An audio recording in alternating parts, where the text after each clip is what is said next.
It's Travis Garrison here with Go Terrapins with Travis Garrison on Field of 68 Networks.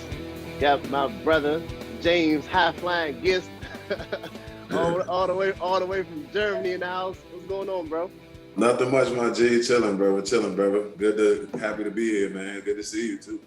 Man, I appreciate you coming on, man. I know you got a game later on, and you're trying to get that good old pregame nap in, man. So I ain't gonna hold you too long.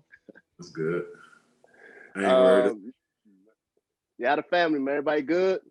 Family's doing good, man. Family doing real good. I just had a newborn son in September. So it was a little hard decision trying to come over here right after.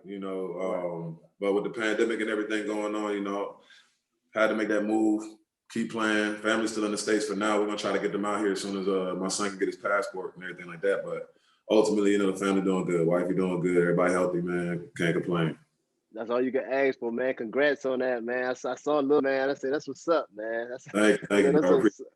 Yeah, with that COVID going on, man. How is that going, man? With the overseas things, and I know jobs are probably limited and everything. It's wild. You feel me? I mean, the one thing that I can say is Germany really been doing a good job as far as how they've been maintaining and handling the situation over here. My team, we haven't had any positive tests all year. We've been testing every other day, even with all the travel and stuff like that. We've been testing every other day.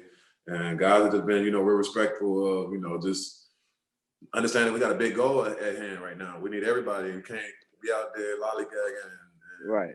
Around people in places you probably shouldn't be right now because if somebody tests positive, bring it back to the team and kind of put us in a situation. You feel me? So everybody been kind of handling the situation good, but like I said, it's still wild because we're going from country to country. It's not like I'm just playing in Germany. You feel me? It's like right. We traveling every other week to another country, and so that's like nerve wracking at some point because we was in Russia last week, bro. All of Russia is open, like ain't nothing happened. Crazy. You got fans in the stands, people walking around without the mask, sitting here like, yo, y'all bugging over here, like. That's crazy, man. Country to country, it varies, man. Some countries really hold it down like Germany, and some countries really like, whatever. Yeah, that's crazy, man. I can just only imagine, man. Just like you said, man, trying to continue to earn a living, man, but got to go dealing with this pandemic, and like you said, man, one of your teammates get sick, bring back to the team, and then mess the whole situation up, and right. Yeah, man. What have you been keeping up with Merlin this year?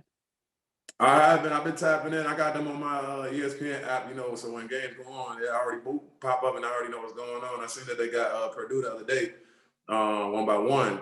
It's crazy because I got a teammate, Juwan Johnson. He went to Purdue. So, first time I played them, they lost. And he came in the next day talking about, Purdue beat y'all, right? I said, all right, don't play this. Right. So as soon as we pulled that dub, I went ahead and screenshot them, went and slid in the DM with that jump. Like, yeah, we got y'all back. right. Yeah, I saw that, man. That's like their third. That's like their third or fourth win against the ranked team, man. And they need it because they've been taking a couple of L's, but it's man. Closer to tournament time, man, you get them wins, get that momentum going. Everybody happy. That momentum, you know what I mean? That's all it is, just clicking at the right time. And, Maryland always been known for beating ranked teams, you feel me, catching big wins during the season. So it ain't like, it's a surprise that these guys can do it. Turgeon really, he really got that program rolling right now, bringing in the talent. Guys getting drafted every other year. We got Maryland league right now, you feel me, the scouting, everything. Maryland been solid. They've been on the map for a while, you feel me, since Gary left. Right. Been real cool. Yeah, man, yeah. So, man, I talked to Coach Williams too, man. We was talking about just playing. I was talking to JG, John Gilchrist too. We was talking about, man, playing during the pandemic, man. Imagine if we could play the Dukes and the North Carolina, with the fans and everything, man. Just obviously we competitive, so we're gonna go out and compete regardless because it's like open gym. But just how that our fans, man, just having them at the games and how crazy it used to be, man. Just imagine not playing with no fans right now. I couldn't imagine going to Cameron Indoor and not having the crazies in there. You feel me? Right. I couldn't go to Carolina and just looking at powder blue seats. Right. I can imagine that, bro. I mean, it's different now because they're in the Big Ten, so they don't even have the matchups anymore. It's different. But Yeah, nah, I mean, bro, being over here right now, you know, I've been in a situation where I played in Greece and, you know, because our team, our fans was too wild and some went down the game before, we done had penalties where we couldn't have no fans in the game. Right, So right, it's like, it's low key like a scrimmage. You feel me? right, But it's real live. Like, you really got to come out play. You know, it's a big right, game. Like today, we ain't got no fans and we got a derby game today against Berlin. So, I right. mean, it's wild when you got to bring your own energy. You feel me? You don't really Yeah, get it crowd when the crowd really help. Even when you're on the road, you know, the crowd really exactly. help. You feel me? And so Yeah, it's definitely a huge difference not having the fans, man. It's like, you know, it really is a lot, especially them days where you trying to get yourself going. You just need that right, extra. Like fans exactly. really fans really help with that. And we was talking, man. It's like uh your bench is the fans now, man. So it's like whoever got the loudest bench, the most enthusiastic bench, that's the home team. Like regardless if you're on the road or not, you know what I mean? Facts, facts. You ain't never lied about that. That's true. I mean, you always look at that. You know, some of the greater teams always have the best support from the bench anyway. You feel me? Right, Everybody's a factor on that team, man. When you see, you know, guys clapping it up, guys screaming defense, guys hollering, you know, every other play, you know, it right, gives you a little, you know, you lock in a little bit more. right, right. Yeah, definitely, man. It's just it's crazy times, man. You know, I know Merlin last year, man, they had a chance to go far, man, and possibly man, had a chance to win it. Then right before tournament time, and that the whole thing got canceled. Just like then, you know, Sticks leaves, go to the league. Conway, you know, he Right. leaves, man. He's done. So, man, just knowing you that close, man, then the season gets shut down, man. It's like, Yeah, you know, I was saying with us, in the EuroLeague, man, because we were making that playoff push around March. I think we were about to play Madrid at Madrid. We were supposed to play Madrid at Madrid, and that morning before we went to shoot around, they announced one of the players, I think Trey Tompkins, they announced Trey Tompkins tested positive. So they immediately shut the game down, and we didn't go to the gym. We just went straight to the airport, flew back to Belgrade. And dang, right after that, you know, we were in, I want to say 8th or 9th place. We were right on the verge of making that playoff push. You know, a couple wins, we in. right, We still had like a couple weeks left before playoffs started, and then, yeah, it just stopped just like that. Boom, everything down. Then country started locking their borders down. Me and the family was like, "Nah, we out. We getting back to the States ASAP." So right, right, whatever right. happens, you know, we back in the States. But yeah, like you said, man, just that momentum, it was carrying, and then all of a sudden the world stopped. Right, right. And which is understandable given something, I mean, that drastic, man, everything that all that bad stuff happening, man, you know, it was, you know, obviously as fans and you know, you things to keep going, but you know, health reasons, being safe is the most important thing. So but yeah, man, so how you choose Maryland, man? What made you choose Maryland to go to Maryland? You know what's crazy? Roger Mason. Roger Mason. He's like my big brother. You feel me? I mean, like you, like C Mac. You know, y'all was some people that I really looked up to, and I really wanted to go to Kentucky. Really wanted to go to Kentucky to play for Tubby Smith. But that year they only had one scholarship, and you know they came and talked to me and stuff like that, and they said that they wanted to offer Dwight Howard the scholarship. And I was like, man, you know, Dwight going to the league from high school, right? Right, right, right. It was like, well, we got to try. And I was like, damn, well, I mean, if y'all going to take that chance, and I mean, I ain't that important. So, you know, I got Right, to, right. you know, move my time somewhere else. And then, so my last, I think, 4 schools, top 5 schools was Georgetown, Maryland, Providence, Virginia, and Florida State. And so I was really looking at Providence heavy, and I was really thinking about Georgetown. But Georgetown had Craig Esherick, and Georgetown, we went there, watched Mike Sweetie and them play. After the game, took me upstairs, and he was just like, yeah, you can't wear braids. Can't wear braids, you can't have a headband. I'm like, dang, like, we in DC. How you gonna tell a black man he can't have braids? Right, Like, right, right. Right. and it was like, as soon as he said that, you know, I was like, you know, Mom, I don't think this is a play. We got up in the middle of the meeting and bounced, you know? And so, and not knowing that, you know, John Thompson III was going to be the coach there, you know, Right. I probably would have, looking hindsight 2020, probably would have stayed there. But so Right. sitting down, you know, looking at the colleges like, damn, I want to go to Kentucky, damn, I want to go to Georgetown. And it's like, you know, I got these, you know, choices that I'm looking at, and Virginia was one of them, and Maryland, of course, was the other one. Right. So I was talking to Roger about it. And Roger was, you know, he went to Virginia, all-time great that played there, went to the league, all that stuff. You know, he was really like giving me, you know, dropping some knowledge on me. He said, man, you should go to Maryland. Like all places, you know, that you got a big chance to play, you know, in Providence. You know, I think they were Big East at the time. Said Florida State is cool. He was like, but when you look at Virginia, when you look at Maryland, you look at what Maryland stands for and the type of coach that Gary Williams is, he said, I think that'd be perfect for you. You feel me? And so just hearing that from Roger, you know, it was like something that it held on to me. And then Maryland won the national championship, you know, in 2001 or 2002. You know, I love watching the home team, don't get me wrong. But the reason I really chose to go to Maryland was because of Roger Mason. Yeah, that's crazy. I never knew that, man. Like you said, about him going to Virginia, you know, you think he'd stay away, but you know, a home guy, man. Like you said, big bro. You know, guys we always looked up to, talked to, man. Played over gym. We always got advice from, man, because they was before us, you know. Right. So that's crazy, man. And you know, Raj went to good counsel too. Him and Chris Monroe. Right. So I mean, it was just all of that. It was all of that is being said, you know, and like you said, a hometown team, all that. And like you said, he went to Virginia. So it was like you would think that he'd like go to Virginia, you know. Right. He was like, man, go to Maryland. So I think Maryland would be the best choice for you. And I was just like, all right, that's my dad. He wasn't home during the college process in my junior year picking a school either. He was overseas because of 9/11 had happened. He was in Korea for a year. He did my whole junior year in Korea. And that's the crazy thing too, because I had a chance to go to Oak Hill. And I didn't go to Oak Hill my senior year because my dad had just came back and I wanted him, you know, to see me play basketball. If I went to Oak Hill, he went to game. But it would have been a great opportunity for me, but that would have probably been just for league purposes only. You feel me? Not to right. So of course. I mean, everything played out how it played out, man. My dad not being there, you know, my mom going through the process with me by myself. My uncle helped out a little bit, you know, and after sitting down talking with Gary, they came to the crib, sat on the couch, you know, we went to practice, a few of their practices and everything like that. It was just like, okay, you know, maybe Raj got something right, you know. I think this is the place for me.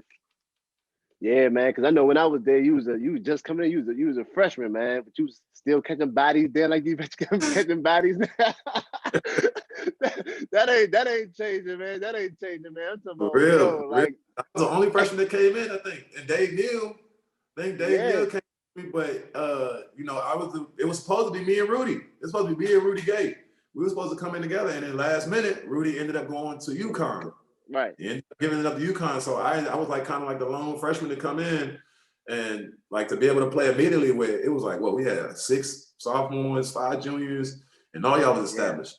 Because Darian Henry and, you know, Mike Grennan, they were there, you know, for the whole thing, but they didn't play as much as y'all did. Y'all was the namesake of the team, man. So to come in and, you know, get minutes immediately and stuff like that, that was huge to be able to play with y'all, man. Like, especially with you and Chris McCray, man. Like, that was for me huge because I've been watching y'all play with the Blue Devils. You feel me? Blue Devils, right. Yeah, I used to come to practice, see y'all hoop. I'm like, man, I want to play with these dudes one day. College team, man. It was love being there, being a freshman and being able to play alongside y'all, man, for real. Yeah, nah, same, man. Like I said, man, you definitely, man, you catching jumping out from out the outside the paint, bro, catching bodies. Hey, bro, showstopper for real, bro. And what's up? Hey, showstopper for real, man. Definitely was a highlight reel. We had an athletic mob. I remember layup lines. You know, it'd always be me, Mike Jones. Yeah, Chris had a little one leg jump that he was doing all the time. You feel me? Like right. Yeah, Nick came to Valley. Like we had some Bunny DJ. We had some people that John, JG was throwing it down too as a guard, as a point guard.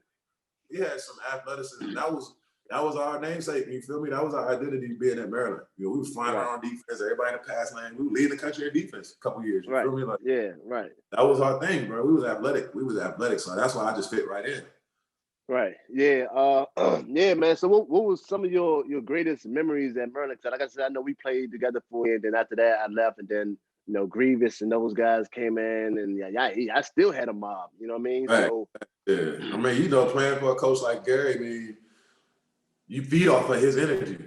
That's what it was. The players, that passion that Gary showed, we had that, and you had to have it because if you ain't had tough skin, Gary was gonna eat you alive. You know? Right. Exactly. You had it.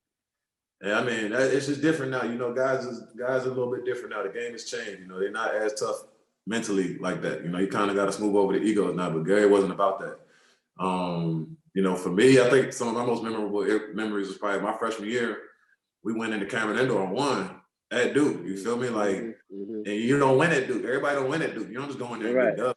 But Gary, I think, was winning his coach against Coach K, probably. You feel me? That and then coming back that night, man, and they had the helicopters all over the place. You know, Route 1 was busted. They were riding down They was trying to flip the computer buses down. Like, man, it was like coming home that as a freshman.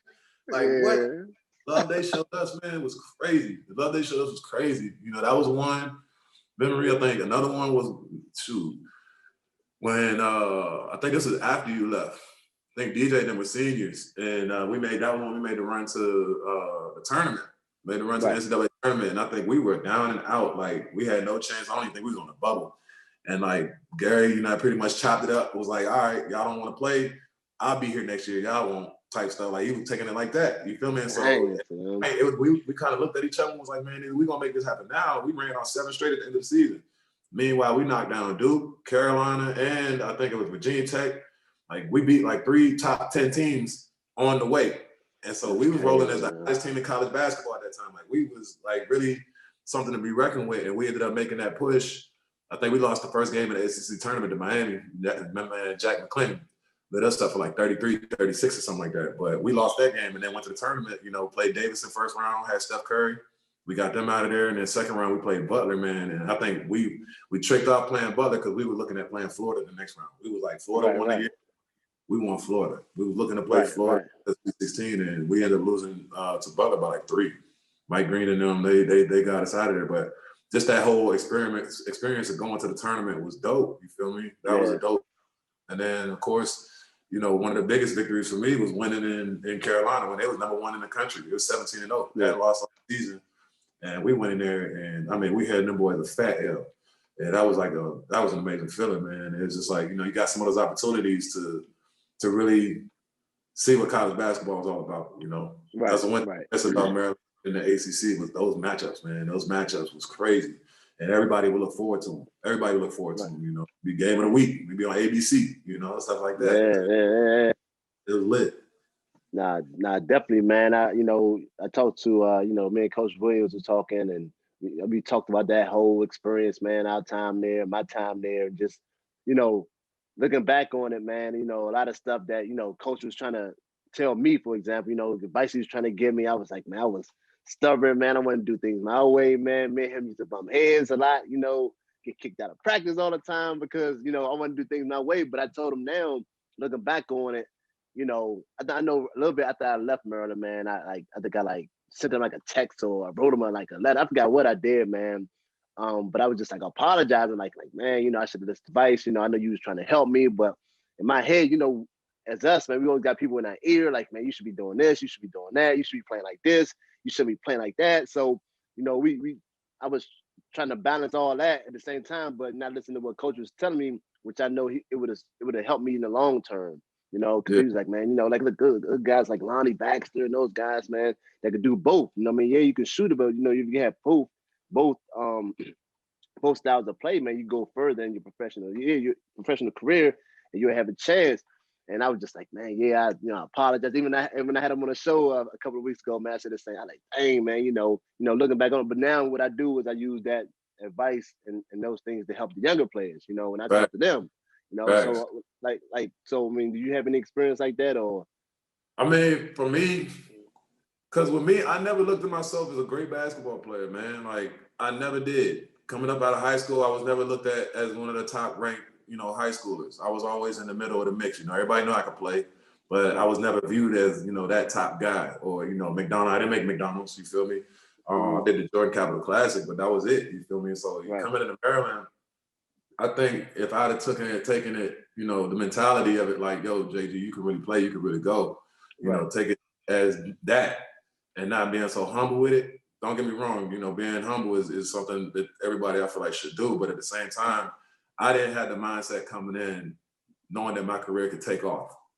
I came in just kind of going with the flow. You feel me? It was like, all right, you know, I'm playing, cool. You know, I can help the team win, cool. You know, I'm out here having fun. When I look back at it, you know, you just have 4 years to be able to do that. You feel me? 4 years, those 4 years in college, man, College Park was the best 4 years of my life. You feel me? I kind of wish I might have enjoyed it a little bit more. But at the same time, I wish, you know, if I look back, you know, if I'd have understood where basketball could take me and how I could get there, I think I would have taken it a little bit more serious in that regards. Because like I said, I didn't know, you know, the whole AAU circuit thing. I just wanted to play. I didn't know this camp and that camp to get this. I didn't know. You feel me? I didn't Right. know going to Oak Hill probably would have had me leave. You know, I didn't know. Yeah. None of Right. that stuff. You know what I mean? Maryland was something that I just kind of was going with the flow. I remember, I think it was a year after we made the tournament. You know, I made the tournament run. Coach Wayne was like, James, you know, I think you should come back for your senior year. You know, to be your team, you'll be able to play. I don't think you should test the waters. And in my mind, I was like, test the waters. Like, I didn't think about going to the NBA draft right now. Ready to come back for next year. But you know, in my mind, I wasn't thinking like that. I didn't know about none of that stuff. You feel me? So looking back, you know, that's one thing I can do is give it to my son. You know, looking back, man, I wish I'd have took a little bit more serious and paid a little bit more attention to, because who knows how it would have turned out. You know, and don't get me wrong, I'm still playing. I'm in year 13, you know, professionally. So I mean, everything has panned out. I've been yearly 10 years, 11 years now. Like everything has panned out. You know, I'm having a great career, had a great career, but again, had I took it a little bit more seriously, had I known the things that I had to do to get to where I wanted to go, who knows how things would have panned out. Like I knew I wanted to get to the league, I didn't know how to get there. Right, and that's the thing, man. You know, I try to tell younger guys, man, especially dudes in college, man. That's why, you know, things I'm trying to do with my company and how I'm trying to help is just use those experiences and stuff that we already went through that we probably didn't know, or lessons we learned, and then try to give it, like you said, give it back to those younger guys, man, that's coming up now. Obviously, it's different times. Things are different. You know, everything is social media. You know, the hype. You got the video reels. You got all this stuff. It's honest. It's honestly, it's too much for me. But you know, I mean, guys that I know that may need that extra push or need that advice, man. You know, I definitely try to give that to them and give it and just tell them everything, all the mistakes I made. Like, yo, this is why I messed up at, this is where I was at, and this is where I could have been, but this is how it turned out because of this, and the third. And I know you do the same thing, you know. Yeah, that's the one thing that's the only thing that we can do, man, is just spit knowledge. You feel me? Because at the end of the day, you know, for us that came up and didn't have somebody doing that for us, you know, why make it hard for the next generation? It should be easy. Right. You feel me? You don't want your kids to go through the mud like you did. You feel me? You want your kids to have the keys, to have a company, to have everything, so they don't got to go through no struggle. So I mean, at the end of the day, when you got these new breed of guys coming up, man, it's like they listen more to people that have actually been through it, actually been in it, you know, and proven and got stripes to talk about it. You know, we weren't listening to coaches like that because we felt like coaches, they coaches, you feel me? right, exactly. You know, they didn't play that much. Maybe Keith Booth. Keith was probably the only one that really like did something hoop-wise, you know, that we were listening to within the team and stuff like that. But I mean, other than that, the guys that you listening to at that time weren't really in the same trenches as you. You feel me? So it was hard to kind of take it serious. But now you got guys that have been through it and want to reach back out and help. You know, younger guys will really look up to that and it'll really help. You feel me? In those instances. And that's one thing that, you know, I know when I'm done playing, I want to be a head coach, literally. You know, I want to be a head coach. I want to coach at the highest level that I can coach at. I want to win at the highest level I can win it. And one person that really helped me with that is Gary, man. And he don't even know. Like, I haven't talked to Gary in years, but he don't know that he literally made me a student of the game. Because he forced that on us. We were watching video, you know, he forced us to learn basketball. It wasn't easy to coach a player that doesn't know how to play basketball, as opposed to just going out there and hooping. You ain't just throwing up a rock. It's understanding how you got to play. And so he was the reason that I started watching tape. He was the reason I started, even after like getting drafted to the Spurs, you know, coming up with Greg Popovich, you know, he was another intense person, you know, that demanded that you become a student of the game. And so just being under guys like that and understanding, you know, that they're proven champions. They won an championship. They won NBA titles, you know, like people like that, you know, that drove me to want to be able to teach basketball now. You feel me? Once I'm done. I'm not done yet. I still got some more guys in the tank, but it drove me to want to teach basketball because, you know, basketball is a vehicle for so many other things. That's what it was for us. It kept me out of trouble. You feel me? I was just good at it, but it kept me out of trouble for real. And being able to meet the people that I've met through my career and go to places and travel to places I've traveled to, man, I give that to basketball. I give it to basketball. So why not try to give these opportunities to the youngest? You feel me? Exactly, man. And definitely, man, like you said, man, people that's been there, done that, you know, they got the resume that's been through the mud, you know, they definitely gonna listen because you know how kids are, man. Like, man, like you just said, man, you ain't been where I've been, man. Like, I ain't even hearing what you're talking about. Exactly. But yeah, man, that's definitely what's up. But I know you mentioned it a little bit. What was that experience like? 'Cause I know you got drafted by the Spurs and that whole process. Like, how was that, man? Obviously, man, like you said, you said I didn't even know it was possible. You know, that's a dream for kids. You know what I mean? To get drafted. I mean, just just to get Right. drafted. You know, have your name called. So what was that process, like the draft process, like, and then getting drafted?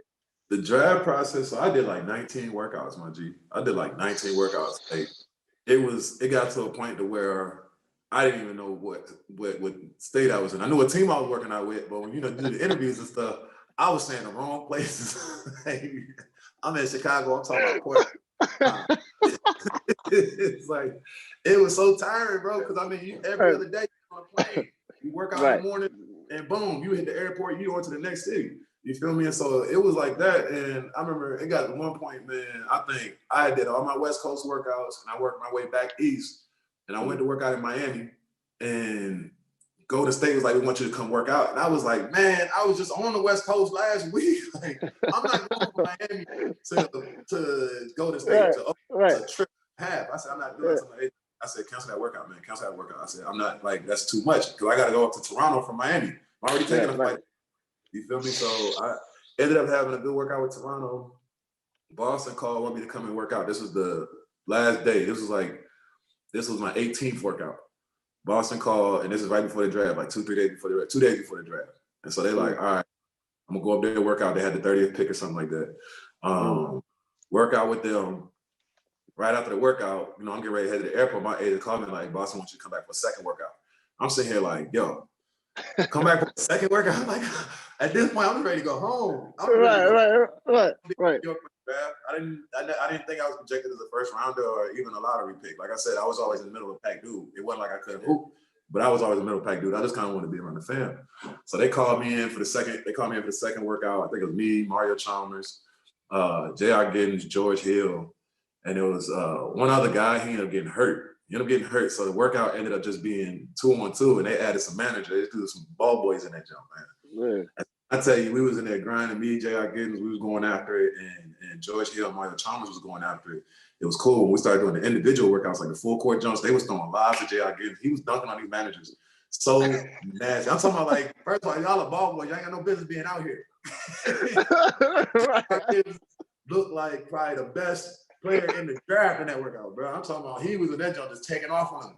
Boom, screaming on, sitting here like, "Oh, well, this is about to be." And so that ended up being my second workout, man. It was cool. Don't get me wrong. The experience was love. You know, Doc was cool. Yeah, right.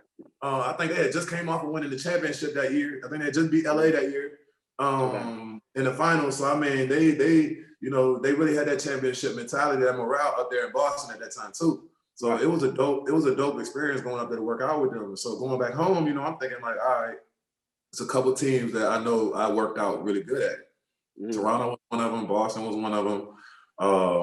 And Detroit was another one. Those are ones in my mind that I thought I just did like really good. You feel me? Right. So, you know, we get in the draft night come, I'm at the crib, my agent there and everything. And so, right before the draft starts, Toronto, I think they had an early pick in the first round. They had 2 picks in the first round. They spent their lottery, I think, on Jonas Valanciunas. And the second one, they was like, "We got to pick." They called right before that. They said, "Man, look, we want you to go undrafted. We got a roster spot for you." And I was just like, man, my agency at the time, I said, "Nah, that's not the deal." Right. Call. I want my name called. You feel me? Right. So I said, "Nope, I'm not doing that." So my agent told Toronto no. Boom. Now I'm sitting here like, damn, who gonna draft me now? I don't know. Right. You know, like like I can easy to see. And you know, so now Detroit called. Detroit calls, they said, "Boom, we want to draft you." I think they had pick number 33 or 36 or something like that. Like, "We want to draft you. We want you to do 1 year overseas first." Hell no. So I ain't going overseas. I want to play in the league. I'm trying to get my name called. I want to play in the league. That's it. Right. And my agent sitting here like, "Yo, what you doing? Like, these teams." I'm just like, man, nah. So at this point, you know, the picks start going faster and faster. 33, 34, 35. My name not called, and my agent in there sweating. He unbuttoned his shirt, so he was trying to figure out what's going on. Right. And so, man, I went ahead and just walk outside, man. I walk outside, I'm just like, damn, like, I'm not going to get drafted or whatever. I don't know what's going to happen. Like, I just told 2 teams no. I don't know what's going to happen. And then, boom, all of a sudden, you know, I hear everybody inside go crazy, like, yeah. My homie come outside. He's like, "Yo, San Antonio." I'm like, "San Antonio?" I'm sitting here like, damn, I didn't even, cool, you know, that's dope. I'm going to go there and see Tim Duncan. That's what I started thinking about, Tim Duncan. I'm like, Tim. That's cool. I didn't even talk to Pop or none of them before this. You feel me? So, you know, they called my name, and, you know, at that moment, I was just like, damn, that's dope. Like, I'm looking at the screen, I see the name, they got the Maryland highlights and everything on it. Like, Tony, I'm like, that's, like, I'm ready. Right. And so, and what's crazy, Roger Mason was down there too. Roger Mason. Right, exactly. Yeah.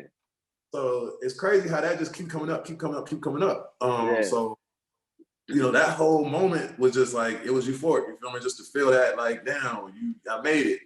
But I didn't realize, you know, second round pick ain't guaranteed. I didn't realize, like I said, I didn't know none of the stuff about how to get to where I wanted to get to. It just played out for me. I feel like all the work that I did just played out for me in that aspect. But I didn't understand none of this, none of it. Nobody ever broke it down to me. You know, it was just kind of like, you know, all right, you did it, you here. I get to San Antonio, you know, I'm thinking we in there. It was me, George Hill, Malik Harrison, I think Alonzo G. We were the rookies. So we come in first day, you know, after like, I want to say this is like, maybe like 4 or 5 days after the draft. We didn't even fly in the next day. It was like 4 or 5 days. San Antonio ain't big on press conferences and doing all that stuff. You know, they just real low key.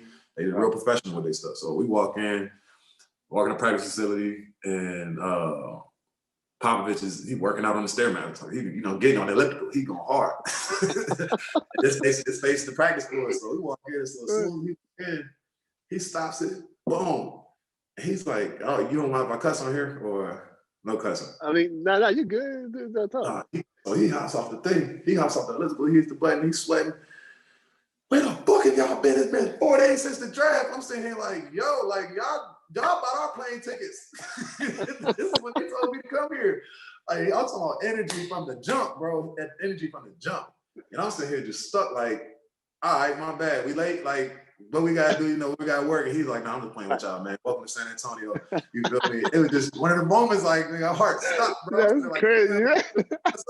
And we all like dropped our bags at the same time. And so that experience, you know, going to San Antonio, being there was just, I mean, it was amazing. It was a family, you know, like, you feel me? Tim Duncan working out every day. First there, last to leave, you feel me? He working out hard, doing his swim workouts after the workout. Manu in there working out with us too. You know, the whole team was there. Only person that wasn't there was Tony. He was in, I think, Chicago at the time, and they had one of the coaches from the Spurs, you know, working him out. So he had his own workout plan going on over the summertime. You know, you had Tim and Manu, Matt Bonner, you had all those guys. Raj was there. You know, guys was really working out. You could see and feel why they are a championship team from the beginning. You know, they got their trophy, the banners up in the practice facility and everything. And so, you know, just coming in there with some real vets, you know, because I had Mike Finley, Tonio McDyess, Theo Ratliff was there too, you know, and my locker was next to Timmy. And so it was just like being, I think Richard Jefferson is signed there that year too. Like, you know, real vets on the team. Had some real vets on the team. And so it was just cool to just be around them and see what professionalism is, you know, see what hard work is, you feel me? And on a daily basis, you know, these guys ain't good for no reason. They really be in there working. And, you know, it really put everything in perspective for me to see, like, you know, I've been doing work my whole time, but I got a long way to go. I got more work to do. Established old heads in here. And they kick your ass night in and night out, you feel me? Right. So I mean, it was a dope experience, man. It was a dope experience, and you know, what's crazy is out of all the teams that I worked out for, you know, San Antonio probably was like the most professional organization. Wow. It probably was like, and I don't mean, I'm sure the game is probably still the same, you know, because you still got Popovich there, but they were the most professional with how the practices work, how, you know, travel worked, how equipment was given out, how, you know, food, all that stuff. And I mean, granted, it's the league. Everything, you know, you get pampered as a league player, but it was just different. It was different. You know, when LeBron was in Cleveland, it wasn't like that. It wasn't like that. Oh, Cleveland was totally different. You feel me? Going to, you know, other teams, and it's not to talk trash on no teams, but it's just Antonio just work different. They work different. They move different. You can feel it from the jump. You feel it. And you know why they've been successful over all these years just because of that. Nah, that's what's up, man. Like, I know that's, like I said, a dope experience, man. And like you said, man, playing with an organization like that, a winning organization, Hall of Famers, Tim Duncan and all those guys, man, and getting that experience. Then I know you ended up, you know, going overseas. So it's like, you know, it's like you see both sides of things, like the league, and then you go overseas. So what was that experience like? Like your first year overseas, leaving the league, knowing the experience you had, and that Yeah. professionalism, and then you go overseas. Like, what was like your first experience like that? What was your overseas experience, I man? mean, it was crazy because, like I said, during the draft process, Toronto wanted me to go undrafted. I was like, no. Detroit was like, we're gonna pick you, but we gotta send you overseas for you. I was like, hell no. Right. San Antonio draft me. What happened? They like, yo, you gotta go overseas for a year. I'm just like, I'm sitting there talking to Pop on the phone. He called me like, yo, we got a team. We got a nice little situation for you. You're gonna get a nice contract and everything your first year, which is a lot bigger than what most guys get for their first year in Europe. Like, we're gonna hook you up. And we're gonna make sure you're straight because they had my rights since I was drafted. Right.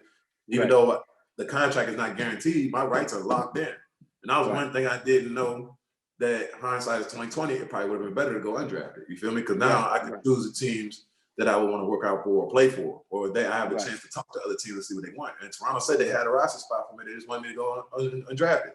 Yeah. I didn't think about none of that. You feel me? Didn't think about none of that. So after I'm locked in. Pop calls me. I'm about to take my last trip back to San Antonio and get ready for training camp. And, he was like, we want you to go overseas for a year, man. Go overseas. We want you to learn basketball. We want you to play. He was like, at the end of the day, it's not that you're not good enough. It's just that where we're going to play you. We got Theo Ratliff, McDyess, Tim, Matt Bonner. That's 5 bigs right there, And if you throw me in the mix, along with whoever else they got on the roster and how they play. And so he was like, we don't want you to just be on the bench. We need you to play. We need you to play. And we don't want to put you in the D League. We want to make you, help you learn how to play basketball. San Antonio plays a European style type of basketball anyway. Where they share the ball, where they be moving. So that was a whole thing that they explained to me. Like, look, we'll go to Italy. We got a squad for you, Biella, and we're gonna, have your year there, and then we're gonna come check you out. They came for like 2 or 3 games. Greg Popovich, R.C. Buford, Dell Demps at the time. Pulled up. They was at the games. Like, they came to like 3 or 4 games. Anything I needed, they made sure I had it. And so it was cool to see that they was like, they really cared about their draft pick, I guess. You feel me? Right. I wanted to be in the league the whole time. It was just, this was the road that I had to take. My agent, Bill Duncan, told me, you get dealt a hand of cards. And he was like, you might not like the cards that you see, but you got to play. He was like, you got to play. He said, you never know how that hand gonna play out at the end of the day. And so, I took it on the chin. I took it as a moment for me, to take some time to myself, grow up. You feel me? I'm living on my own now. I'm not in the States where I can call them. I'm not in the States where I'm comfortable. I had to kind of make myself uncomfortable, if you want to say it like that. But I went to a good organization. Biella was it was a small town. I want to say probably like 60,000 people, but we was like 45 minutes from Milan. So I was in Milan every day. We had 1 game a week. Yeah, we had 1 game a week. Oh, I'm in Milan. You feel me? Right. That situation, but just that year, just being on my own, being in a whole nother country where they don't speak English. You feel me? They got some of the younger people speak English, but being in a village or a city like Biella, which is smaller, it's a lot more older people, so they're not really speaking English, you feel me? I had some cool teammates that really helped, me adjust and stuff like that. But, it was just a huge adjustment, coming overseas by myself. My dad was military, so we lived in Germany for 4 years when I was younger. So I had lived in Europe before, but it's different when you dolo. You feel me? So coming over here, I had to really adjust to the living. I had to adjust to learning the game of basketball, because the way they play it overseas is different than what they play in the States. In the States, it's more of a run and gun. Overseas, every possession matters. So you can't be out here just having reckless turnovers and taking reckless shots and not letting that fly. Right. So it was a learning experience. And I probably didn't really pick up on that, that learning curve of how to play basketball until like December, maybe. We get over there in August. So a lot of teams ain't gonna sit there and take that long with nobody. They boom, ship you up out of there. But right. My situation, they hung on to me. And it ended up being real good. Like in the beginning of the season, they had our team finishing second to last and going down to second division. Man, we ended up finishing in the top 4. We went to the semifinals, lost to Milan in the top 4. They didn't plan on going to playoffs. We beat Rome. We had Brandon Jennings. Brandon Jennings was the first player to go from high school to Europe that year. So he played in Rome, got them out of their first round. And it was an experience, bro. It was an experience. It was something like that. Well, it helped me grow as a player, coming overseas that first year, it helped me. But even then, still wasn't ready to come back to San Antonio, came back. They was like, we're going to send you back overseas another year, And what was crazy was I got hurt like 2-3 days before training camp. I tore my quad up and I got hurt. So I had to sit out 3 months. And so during that time, I already missed preseason, missed training camp. You know, they was like, you know, you can go to the Austin Toros. And I was like, man, I'm not trying to play no G League. You know, D League at the time was only making 30 bands. And that's on the high. That's on the high end. 30, and that's taxed. You feel me? So I was just like, man, that's not it. Team from Russia called, Lokomotiv Kuban, and you know, I was like, I should go out there. Ended up being out there with Andre Owens and Gerald Green. Right. And so we ended up having a real cool season out there. It was Russia, you know, it wasn't nothing great. It was Russia. We weren't or St. Petersburg. We was in that real Russia that you read about in history books, Russia. Yeah. We was there. So that was a whole different vibe, you feel me? But I mean, again, doing another year overseas was like, you know, you got to learn. You still have some growth to do. Still have some things that I had to get right within myself, and you know, managed to do that. You know, ended up going to the playoffs again that year. And I think we lost to Alexis Fed's team. He was in Dynamo. We lost to them first round. But it was just an experience. You know, I've been to the playoffs every year. I played overseas. Ain't been a team that I haven't been to the playoffs with. And so that was, you know, going to Russia was another experience. And my third year coming back to San Antonio, because again, they kept my rights. I couldn't talk to nobody. So this 2 years, I belong to San Antonio. And, you know, I had things like, you know, wanting to sign me, wanting to talk to me, but you can't legally do it.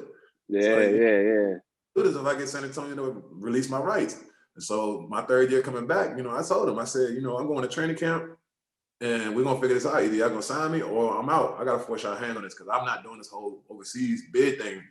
I'm not trying to do that. I want to be in the league. My goal is to be in the league. You know, I don't want to be. And so again, forced their hand. You know, went through training camp, but like I was their best player out there that year. You know, through preseason at least. And they told me, you know, we played OKC. I think it was. After the game, my agent was like, "Man, you know, you played good." And I didn't even play against OKC. I played the day before we played Houston. And I played like 20 minutes against Houston, played good. Had a good game that game. And so I didn't play the next game against OKC. And afterwards, I'm sitting here like, you know, that was KD, Jeff Green, Westbrook, all that. And I'm like, man, that's a hometown battle right there. Like, I should be able to get out there and get after them. KD and them was cooking rich. It was cooking Richard Jefferson, all that stuff. So I'm just like, man, sitting on the sideline, Jeff Green and them laughing. I'm just like, man, y'all don't know how much I want to be out there with y'all. Right. Again, like I said, it's some hometown stuff. Like we hoop at home over the summertime all the time. And so again, I would never looked at one of those highly ranked players, but everybody knew I could hoop. And so that game, you know, I talked to my agent. My agent's like, man, I think we're gonna come to a deal. You know, we're gonna have something set. They say you're really doing the best thing that you can do. We'll talk about it tomorrow. So go to practice that morning. We had shoot around that morning, I think it was. And my deal was if I made it to open at night, then I was locked in for the year. Gotcha, Open night was like 4 days from then. So I'm like, boom. I'm like, all right. I'm in there.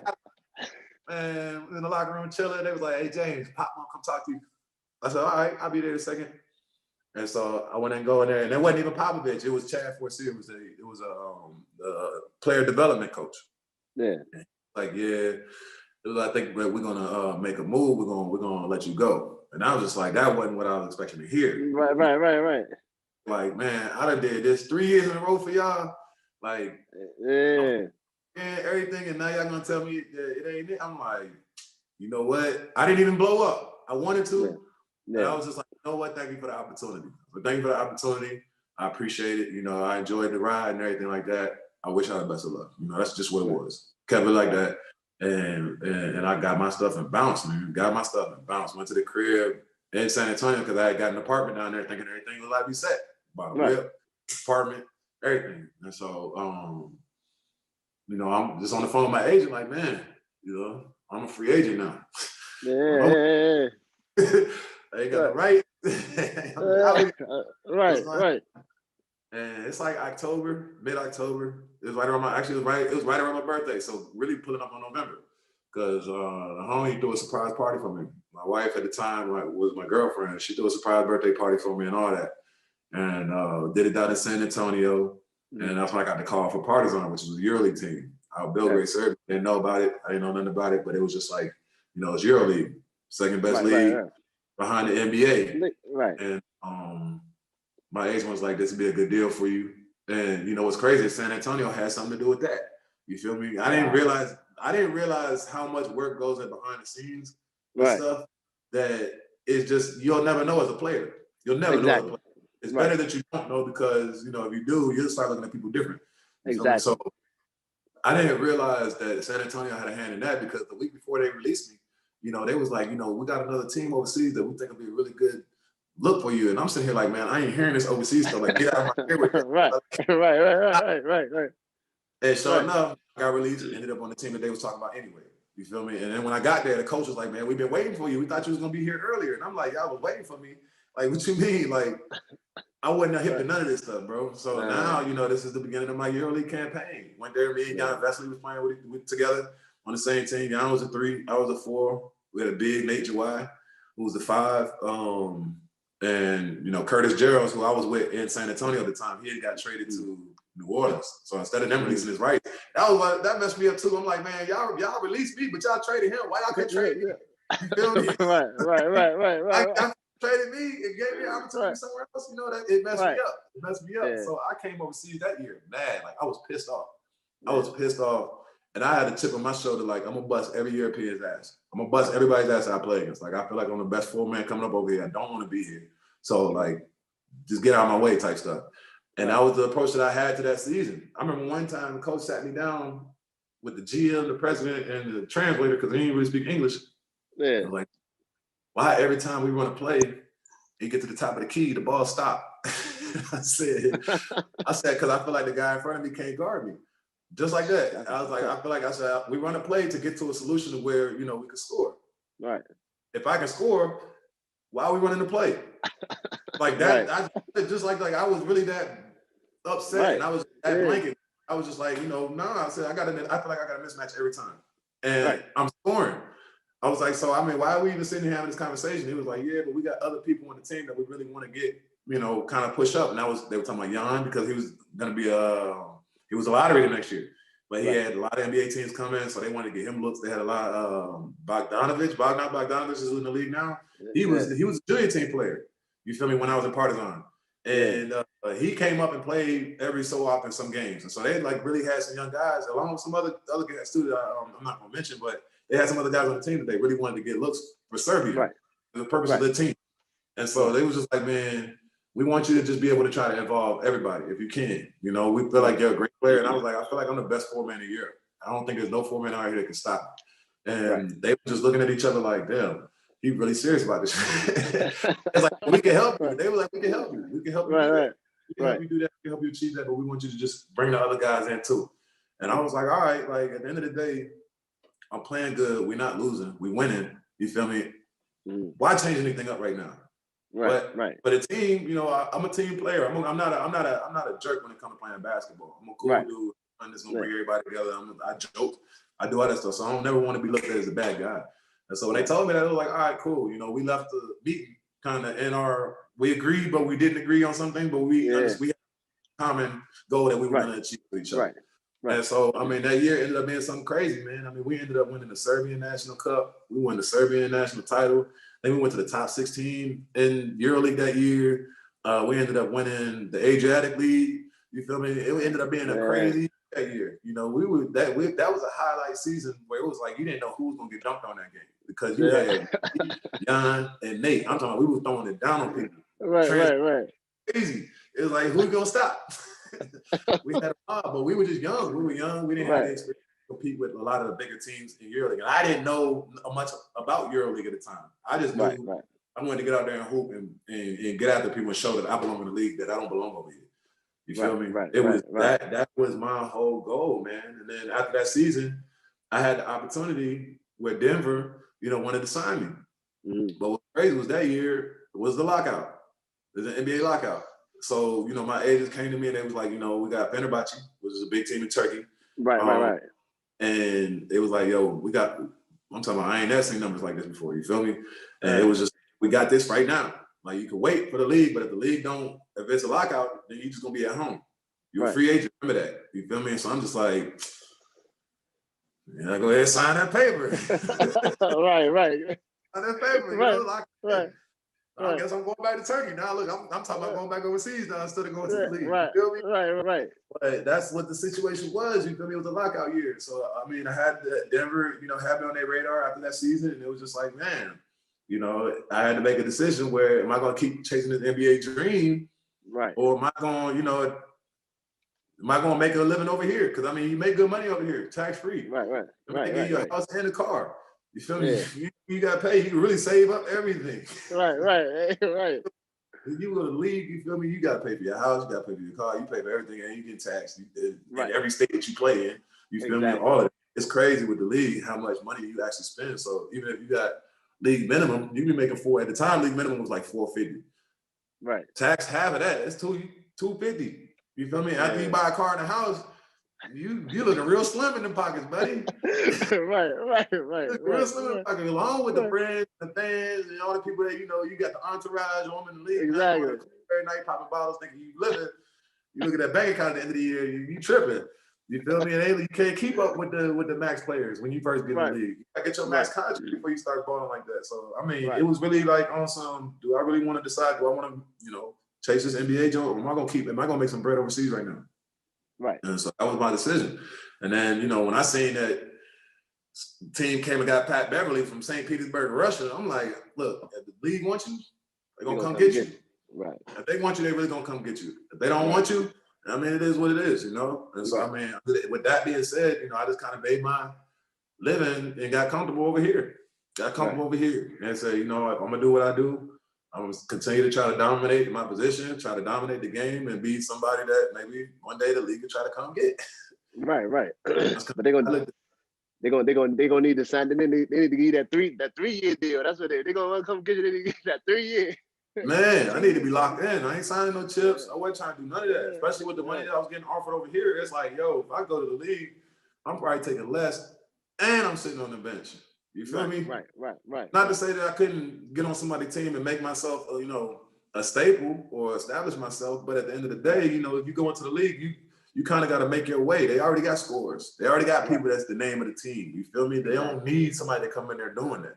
You feel me? So you really got to figure out what your role would be when it comes to playing in the league. And so, you know, that was just something that I had. That was a hard pill to swallow. Because, you know, that's your dream. You feel me? I feel like, you know, my dream was to hear my name called on draft night. I didn't say everything that I wanted to come along with it. I want my name called. Right. You know, it was like that. It was crazy. It's crazy. But I mean, if I look back on it, man, you know, I could walk into a gym in Greece and had 30,000 people screaming my name. You feel me? I can walk in a Fenerbahce, you know, and they're gonna show me love there. You feel me? I can walk into places, they gonna boo me the whole gym. But it's like, you know, I got that experience. You feel me? I was able to build a career over here that's like, you know, that's really established, you know, where I can walk around and people know who I am. And it's like when you look at it, it's like, you know, would I give that up for the league, for the logo? I don't know. Yeah, it's definitely a thing, man. And you know, we had the David Vanderpools, man, the Moochies, the Moogies, and dudes that Dave Hawkins, those guys, man, that you seen that went overseas, man, that had NBA opportunities. But then they go to a country like Dave in Italy, man. Everybody love the dude. Like he got opportunity to come back to the league. Like, man, I don't know. I mean, I ain't getting a 2-year guarantee. Hey, you need to pay me this. I ain't going because, like you said, man, tax-free money. They give you a place, they give you a car. You getting love, or you like the king over there, making good money. It's like you said, am I gonna give up all this just for a logo? And then, like you said, man, you gotta getting taxed, and you know, it ain't gonna be the same. It ain't gonna be the same, you know. And you really not playing like you the man over here. You really the man over here. You walk around, you like LeBron, you like D Wade, you like all them Steph Curry, KD, you like them over here.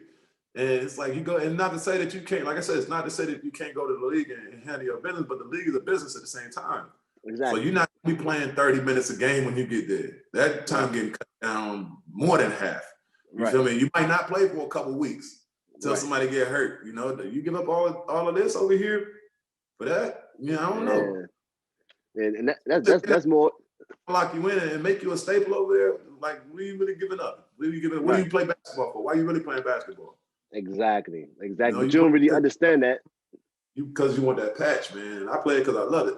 You feel me? I play it because I love it. And I wish I could love it in the States for my family to be able to come to games and stuff like that. But at the end of the day, I don't think it would be the same. Right. Now, I feel you, man. Like you said, man, it's like that comes with maturity and being older, man. Like you said, man, you know, it's funny, man. When I came out, I had to work my way into like the draft camps and stuff like that. I had to like work my way, like negotiate, try to get in. Then when I got Yeah. in, I established myself, and people saw a different side of me. And then I started getting those calls. And then I remember I was in the NBA Summer League out LA, Yeah. and I woke up the court, man, and a team in France was like, "Hey, got a contract right here for you for this amount of money, more than like you said, more than what the rookies usually come in to make. Got a contract right here for you, man. Sign it right here." I'm like, "Nah, I'm good," because my agent kept screaming, "Man, we gonna work out. We got an opportunity. You know what I mean? We trying to get in the back camp." Knowing what I know now, bro, I'm like, Hey, you know, thanks, what I bro. mean? We really turned our head on some opportunities, bro. That could have took us somewhere for something for real. Bro, I'm and then another opportunity. We leave a team. They wanted me to come to the gym to work out for them. Had a 6-figure deal. Come out here. We like you. Want to sign you. I pulled up to the gym, bro. I pulled up to the gym. Had some of my teammates with me because they was gonna work out with me. To the gym. Called my agent. Was like, "Man, I really don't want to do this, man." And turned around. I ain't even going to the gym, bro.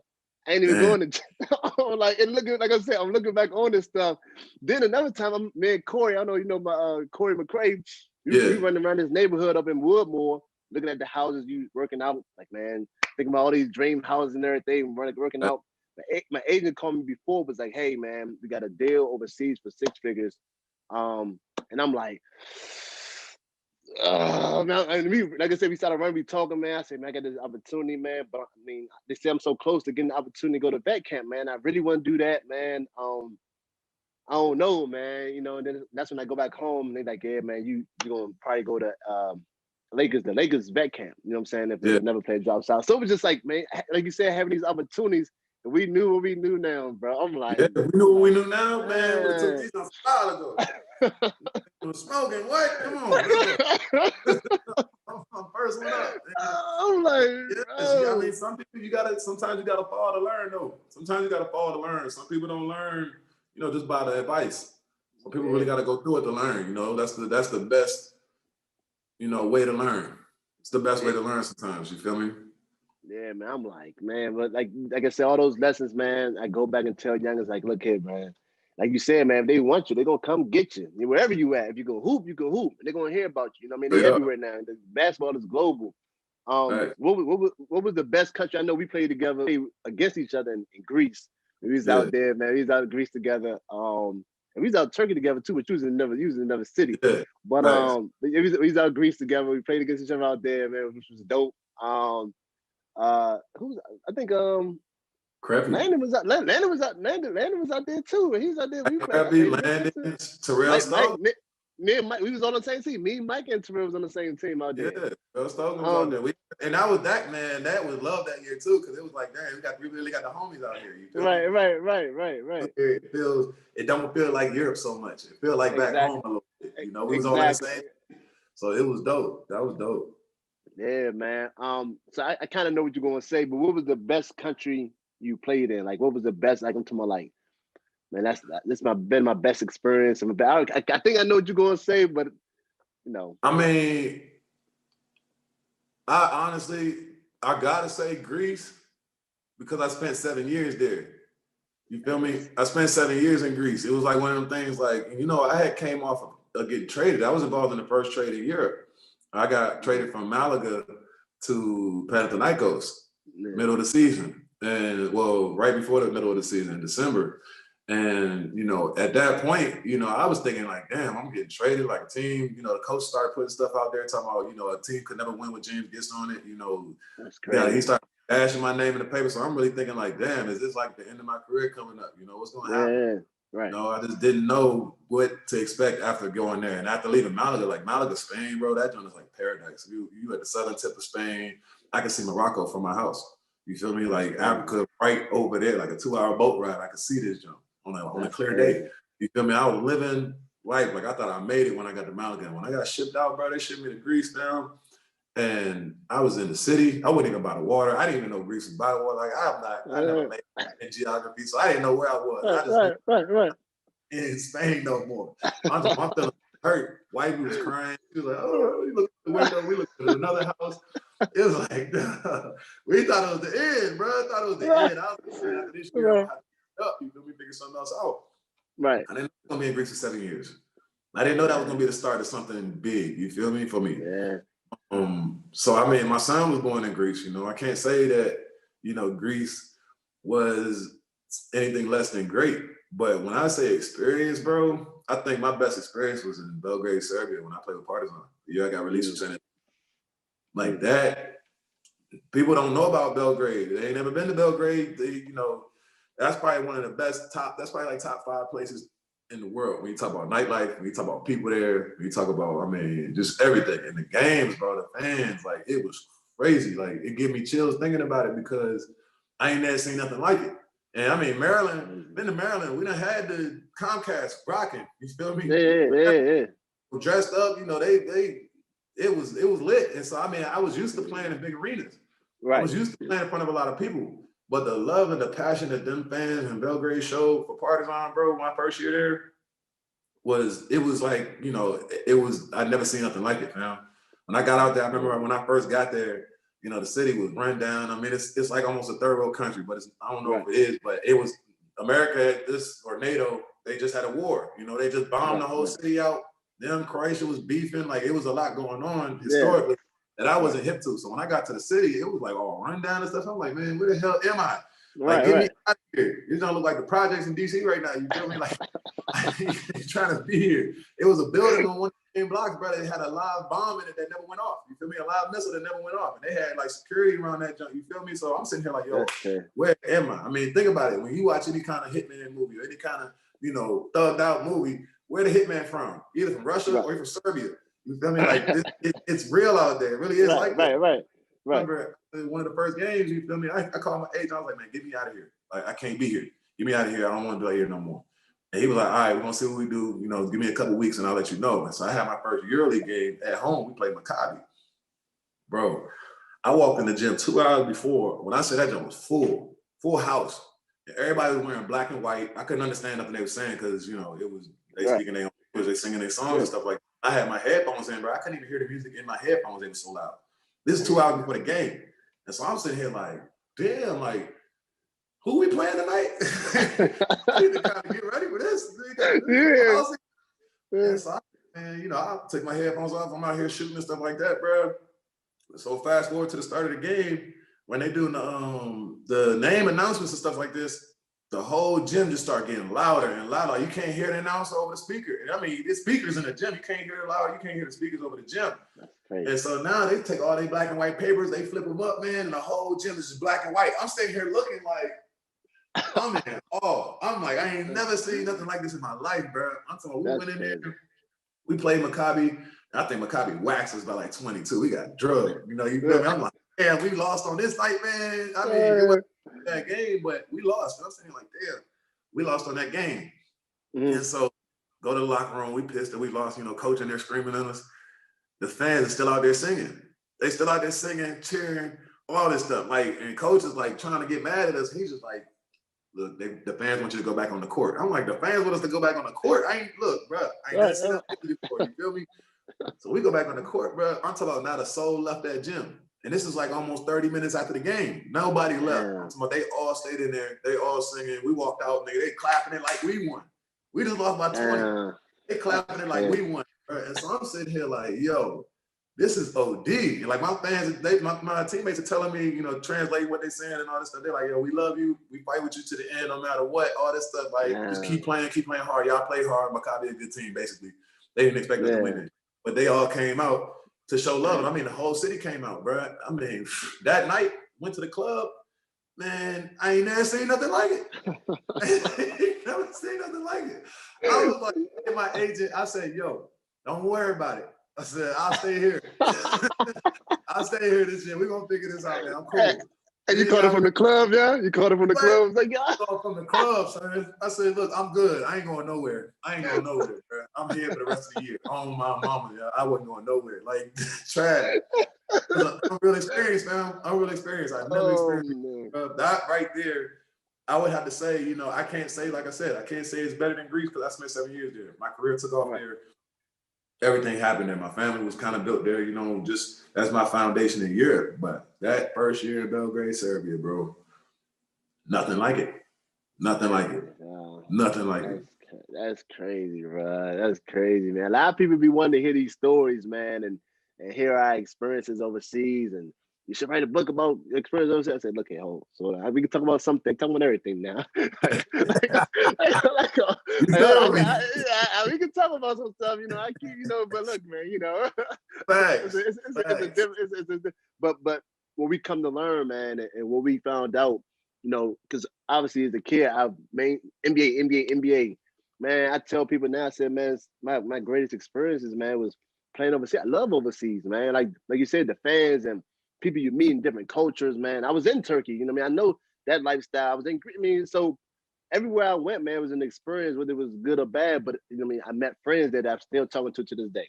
You know what I'm saying? You meet people around the world. Not people, I mean, dudes in the league can't, I mean, they go over there, know who they are, but the experience, man, that's something you could take forever. And like you said, man, you can go back overseas, you can go to Turkey right now, people gonna know exactly who you are. I mean, that's, bro, like, that's an experience within itself. That's something that, I mean, and we get paid to do it. You know what I mean? To do that. You know what I'm saying? You know what I mean? In the world, man, people be looking like, you know, stressed. Why are you stressed out? You the best. You got the best job in the world. You get paid to come to the gym for 2 hours. You get paid millions to come to the gym for 2 hours. You know, and who? And you where you thought you stressed out, you under pressure. Like, nah, pressure is, you know, trying to figure out what you're gonna put on your family's table. When you ain't got the 9 to 5 ain't really working, or you ain't get that, you know, that check got cut short. You feel me? Or you know, is, you know, these people that's right now losing their homes through this pandemic. You know, like that's pressure. I don't want to hear people say I'm under pressure. I'm stressed. Not when you're a basketball player. Not when you you know you're talented and you have a job that people would love to just come watch you do. Exactly. Don't get me wrong, it comes with a lot of weight. A lot of weight. You ain't built tough for this job. If you don't love this job, it'll expose you. But at the end of the day, it's the best job in the world, bro. I'd be happy when I go to the gym. I mean, some days your body be hurting you. I don't want to be here, but at the end of the day, like, I hope, man, you know, we, man, in Maryland, trash. We was in the gym 3-4 hours a day just playing pick. Right, exactly. Club. And sleep in the playing lounge, bro. Wake me up at 8 and we got pickup and we be in there playing pickup 8 hours, bro. It's like nowadays you can't get guys to stay in the gym unless it's a cameraman. If it's a camera, people stay in the gym. But back then you didn't have to tell us nothing. Just roll the ball out. You know, all the league guys used to come back in the summertime for camps and we would be hooping at Maryland. That was what a bump was. You feel me? It was just like basketball, man. I look at it as the best job in the world, bro. Can't lie. It is. It definitely is, man. Man, 13 years, man, you still going strong, bro. Man, you know, a lot of people looking up to you, man. You showing the way, man. Like just like how the other guys did, the Vanderpoels and David Hawkins, you know, Phil, all those guys, man, that's basically went before us, and you still doing it, man. And you still catching bodies over there, man. And hey, you know what bro, I'm 34, yo. I'm really 34 out here doing this. Now I'm on a team. You know, one of my young teammates hit me with the other day. We in there talking trash or whatever about 2K. And I'm like, man, I ain't played 2K since, you know, 2017 because they changed up the little shot stick or whatever. He said, shot stick. He's like, you can tell he played live. I said, what? I said, I fell out. I said, hold up. I said, am I really that old, man? Come back and start crying about NBA Live? I said, NBA Live used to be the shit. You feel me? He used to be on live handy. He said, you can tell he played live. I was like, oh, this dude. I can't mess with y'all. I had to leave the room, bro. I was dying laughing. Like, I really am an OG over this joint right now. Like, guys is 24, 25. Like, I had my point guard, he's injured right now. He was like, I remember when you played at Partizan and you guys won the championship in Slovenia. He was like, I was 13 at the time. And now I'm playing with him on my team. You feel me? Like, I'm looking at dudes like that. Like, they looking up to me like that. And I'm just like, man, am I really that old? Am I really, you know, when you talk about basketball, yeah, like I've really been here a minute. Like dinosaur this jump. It's crazy. Man, that's what's up, man. You're OG over there now. That's what's up, man. I know you still got time left too, man. And I know you got a game later on, man. You gotta get that pregame nap in, man. But I definitely appreciate you coming on, man, for real. Man, definitely the best of luck to you the rest of the season, man. And you know, to you and your family, man. I know you want them out there with you, bro. I know what it's like not to be with the fam and the kids, man, you know, while you're overseas, man, just missing them, and then you gotta go hoop, man. It's just like I said, a lot of people don't understand what you go through, especially when you have a family, man. They don't understand the struggle when it comes to that part, man. That's another part, you feel me? It's just the life outside of basketball. You know, when you come home to an empty house, you used to have your kids running around, that's that kind of what make your day better. Whether you win a game, lose a game, whatever, you come home, you see your kids, you see your family, it's just, they ain't nothing against that. You know, ain't nothing bigger than that. But yeah, no, I appreciate you having me on here, Trav, for real. Love you, brother, for real. This is a good opportunity. I'm glad I could, you know, come and get some knowledge or whatever. You know, hopefully somebody can take this and learn from it and, you know, better themselves. For sure. Absolutely. A lot of people, man, especially Maryland fans, man, they always want to know what their former players, man, the guys that they loved, man, what they up to now, man. So, like I said, man, I definitely appreciate you coming on. Go Terrapins with Travis Garrison on the Field of 68 Networks. You can subscribe on Spotify and Apple Podcasts. You know, tell a friend to tell a friend. James, get all your European friends and fans. I got you, bro. I got you. I definitely put it on blast so everybody can tap in, yo, and definitely show some love for sure, man. I'm proud of what you're doing too, man. You're definitely somebody I've looked up to my whole life, you know, since I was a youngin' for real. And so you really paved the way for me to be able to do what I'm doing. Like, that's on everything I love, man. So I really appreciate that. I appreciate you, bro, man. Keep doing your thing, man. Keep living, man. I'm watching. A lot of people back home proud, man. They're watching too, man. So keep doing your thing, bro. And good luck tonight, man, you know, and good luck the rest of the season, too. All right, brother. You take it easy, man. Stay safe. Tell the family I said hello. Will do, man. You do the same, bro.